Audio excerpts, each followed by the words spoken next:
उत्तर प्रदेशच्या हारदोईमधून एक धक्कादायक घटना समोर आली आहे।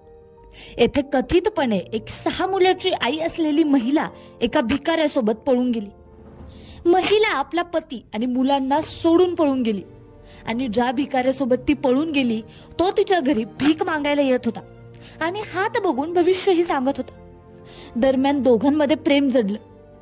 महिलेच्या पतीचा आरोप आहे की पत्नी भिकाऱ्यासोबत फरार होण्याच्या सोबतच घरातील पैसे सुद्धा घेऊन गेले आहे। हादरोई जिल्ह्यातील हरपालपूर मधील ही घटना आहे। येथे 36 वर्षीय महिला घरी भीक मागण्यासाठी येत असलेल्या भिकाऱ्याच्या प्रेमात पडली आणि त्याच्यासोबत पळूनही गेली। महिला पळून गेल्यावर तिच्या पतीने पोलिसांमध्ये याबाबत तक्रार दाखल केली असून पोलीस तिचा शोध घेत आहेत।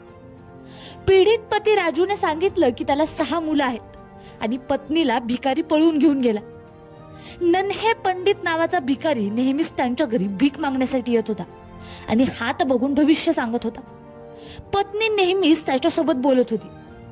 3 जानेवारीला ती बाजारात भाजी आणायला गेली आणि परत आलीच नाही। राजूने सांगितलं की त्याची पत्नी घरात ठेवलेले 1,60,000 रुपये देखील सोबत घेऊन गेली। हे पैसे त्यांनी म्हैस विकून जमा केले होते। भिकारी तिला फूस लावून पळून घेऊन गेला। त्याची नजर आधीपासूनच खराब होती।